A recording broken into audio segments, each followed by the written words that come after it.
Hello, hello. Here we have the fourth and finals video from uh,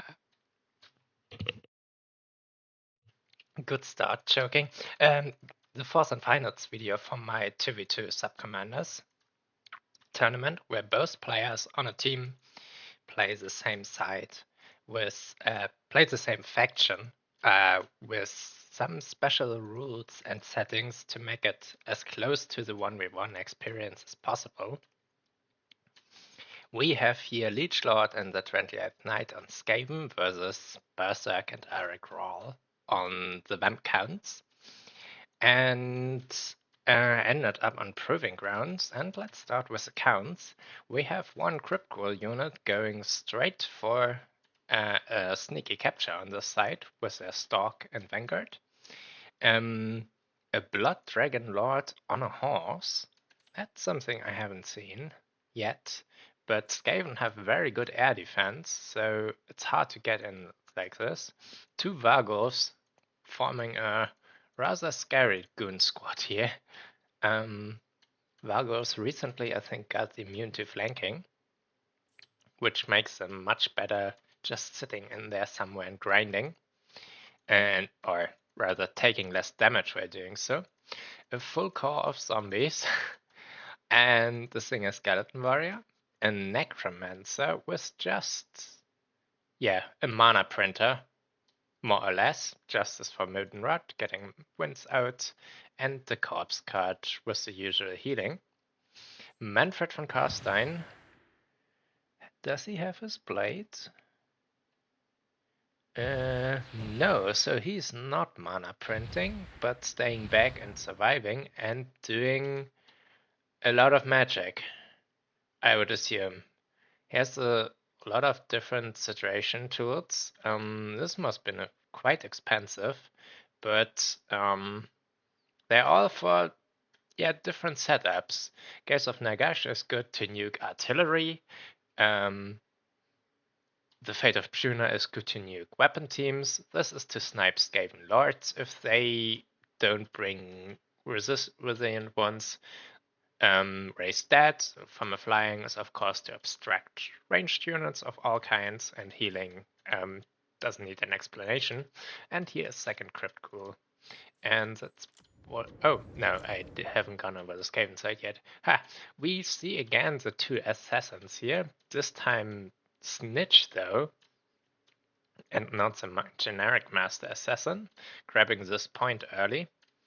Might have been better to just sit here in the corner to not reveal yourself, but the other side only knows there's something hidden here and not what.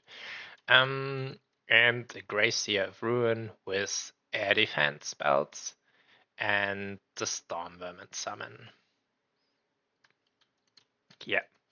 Poison Wind Globateers to nuke infantry and also monstrous infantry. They are quite good against them. So slingers, as long as the monstrous infantry has no armor, and they're pitiful missile strengths, but 130 models, and they are so cheap. They are one of the few units it's probably worth it shooting at actual zombies. Warblock Jesuits, curious to not see the Regiment of Renown here, but if you're in a strong formation, you might just not need it. The stalk from it. Am I missing any storm vermins this time? No, this time these are clan rats actually. And yeah, two night runners in front and the warp grinder to prevent ground-based breakthroughs and, for example, root crypt horrors so that the poison winds can take them down. I think Manfred here is posturing to get a good angle for a Gaze of Nagash to take something of this ultra stacked here out, like going for this a little bit late. Yeah, he landed, so he gets a better angle. And okay, so we're going for the globes.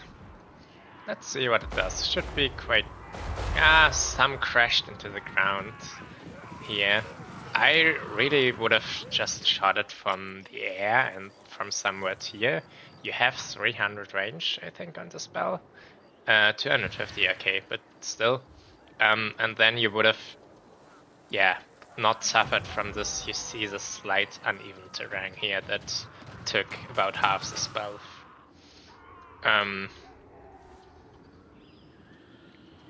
That's what made missile spells so good from flyings. And Juna, he has a lot of wins. I actually don't know if that was an overcast or undercast spell. They will probably survive. Oh no, they just won't. Does he have increased spell intensity? He might have. No. Then I am interesting that Juna still full took them down into Shattered. I thought after the nerf that wouldn't be possible anymore, but alas, I'm wrong. The Warp Grinders moved over here to try to prevent the Wargulfs, and the Counts play right now a rather patient game. They go for surrounds, they take out key units with magic without being nuked by them first. Taking out the longest range, of course, is the first step always, so that you buy yourself the time to just sit around in a moderate distance from them. And they now really took this space here, so Skaven can't get any easy reinforcements in here. They can get heavy units, but even if they summon out something like Red Ogres, those Vargulfs will take them down. And maybe from there they probably make it over, but we'll see. Hounds versus Hound Rats crashing here. The Direwolves taking a much harder beating actually. I'm not sure if there was something supporting it, but one of your units has been destroyed. The dwarf thing, they nearly buffed, or not that new anymore, but the Doom Flayers with armor sundering, not just doing good against armored infantry. That is kinda not in style currently for Vamp counts. They rely more on monstrous infantry. But if there were Graveguards, they would be a good tool for them, and also buff the other tools around. And, well, apparently they are a good tool against those wolves and crypt ghouls, though the normal ones probably would have been enough. So, actually, the Skaven broke out of this encirclement, but they had to invest a lot of specialized resources and time for it. And while this happened, the Counts did their full assault with important tools that should block this from breaking through, like the Red Ogres or the Doom Flayers were occupied somewhere here behind. And the Globes couldn't really do a lot, barely got to shoot anything, 40 value is like nothing, and this is a full breakthrough rollover. And I don't think Skaven can recover from that. So it's maybe a bit early to call it over, but Skaven don't tend to play well from behind. And this is a crushing defeat here in the middle, with some of the lords actually also just dying from Spirit Leech and those all duelist snipers. Where are the assassins? Are they already done for? Or Snitch is somewhere in there, and maybe also the other assassin I turned for. Yeah, I've seen him for a second. Sneaky one, sneaky.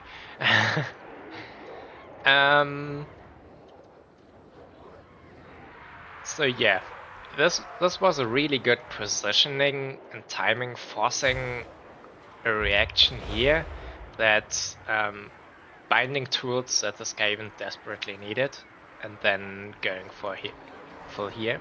Though, we have to say, those are a lot of monstrous infantry and clan rats here still.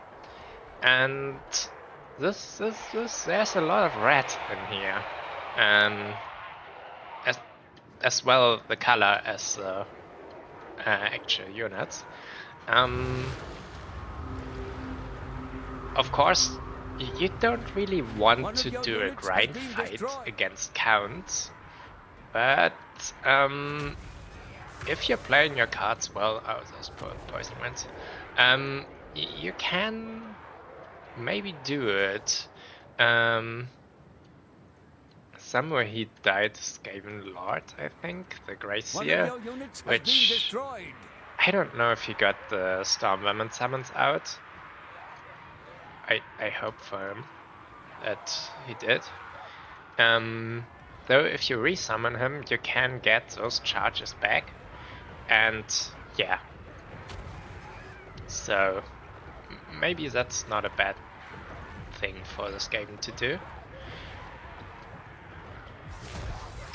And some slings still at least online here to pepper the Vargos and Crypt Horrors. Though with this Corpse card here and healing all this up with Regeneration and the Corpse card healing, I think the Skaven will still go down here. What's Snitch doing? 500 value, the Assassin 400 value, yeah, slowly working a bit. And actually killing models so that they can't be regenerating anymore. The point value is not that critical for either side yet, though you have to really keep the look on it. They rallied after doing not so much value, I don't know. They were kind of in the middle of the grind here in the end against Crypt Horrors and Vargos, which are of course no good targets for them. Or rather, the Doomflayers are a good target for Vargos. Kinda smacking them out. Though somehow nothing here has good value. On neither side, which is rather funny. Okay, we see the Gracier coming back with 2 fresh charges of the dreaded 13th spell. 2 Storm Vermin. Storm Vermins are of course a very interesting summon here. Oh, it's not the Halberd variant. Okay, the Halberd variant would be really useful against the Vargos and Crypt Horrors. The counts are kinda running out of steam.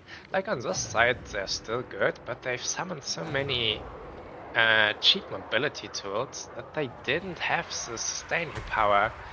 Like most of the things here were only zombies, and even with the corpse card buffs, they don't grind well, and apparently the single entities and monsters didn't do quickly enough, at least. So Skaven took back the mid, took back this side, and will probably equalize the value to some degree. Oh, what's happening here? Manfred getting caught by the Assassin duo.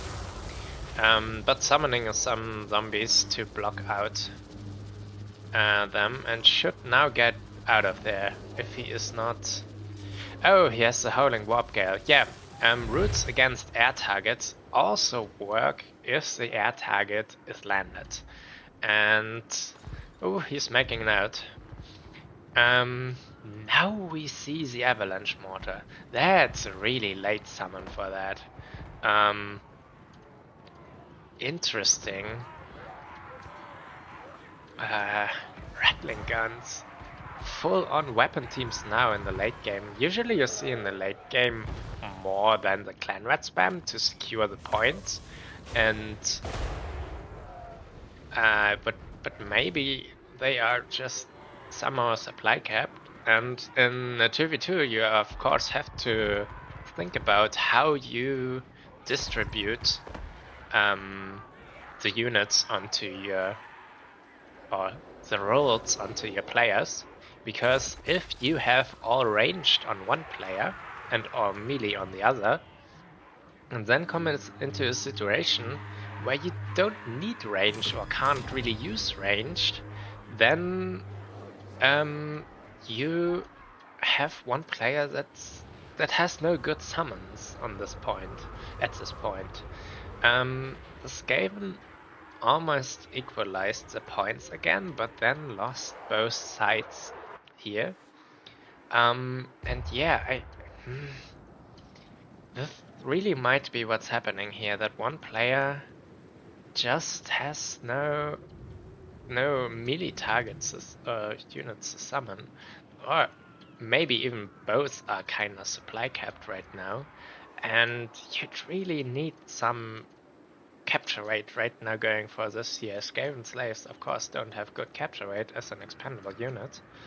Rattling guns, I would have liked to see them earlier somehow, but I don't think they have a purpose right now. Snitch barely surviving here. But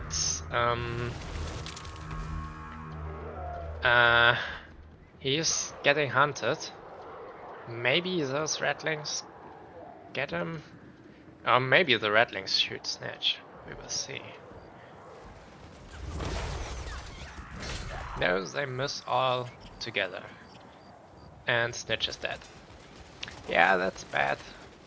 And with this, the mid falls, and right now, even if Skaven take something back, they will need to triple cap at this point, and I don't see that happening. So, really, if this avalanche mortar here in reinforcements would have been a huge amount of clan rats, like they had already a lot of weapon teams in the early army, and you really weapon teams and slingers and skirmishers and such, and you need a certain amount of infantry. That's, you can't go without it, and you need to make sure how to spend your range slots, if you will. So not the real unit cap slots, but the ones that you can realistically use and defend. Getting this point, those dogs may make it difficult. Here, getting this. Oh, the summon is a Stormvermin Halberd. This is just a summoned unit, has no capture rate and will vanish in a second. And yeah, in a very critical moment, the rats here just ran out of melee units to summon, which is probably the downfall for them here. If this would have been capture rates, this and those ratlings that are probably already dead again. I knew it. Unending glory is yours. Or at least two of them. I think they could have edged it out. Maybe taken back the point in time to prevent the triple cap scenario, and then 1 and 2, because we've seen those Vargulfs weren't killing the clan rats quickly,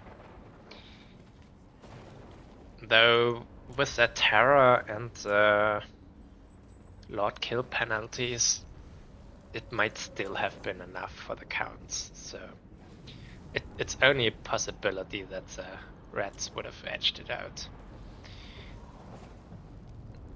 Yeah, good job shutting all this down early on.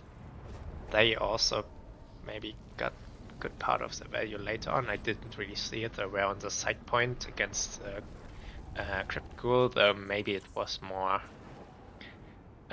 this guy. Yeah, really not a lot of regular infantry and an almost full ranged opening. Very little clan rats. Okay, here clan rats, but yeah, I would definitely make sure to distribute that a bit better to prevent such situations where you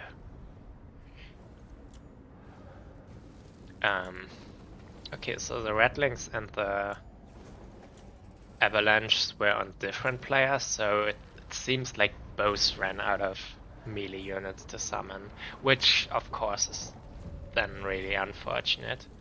But that's some heavy range commitment here. They brought 2 Jesuits, a Rattling,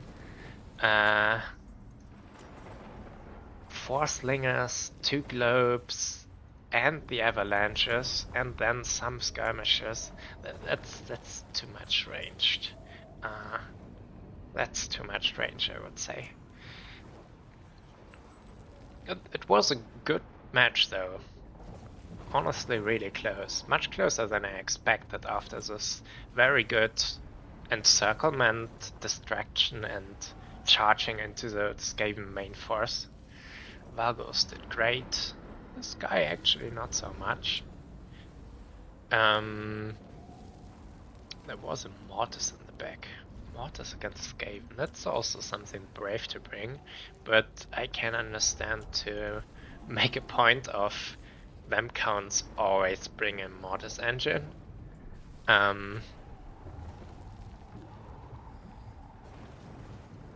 I recently experienced that when I was playing them myself for a single faction tournament, and definitely needed this Mortis engine at some point and didn't have it.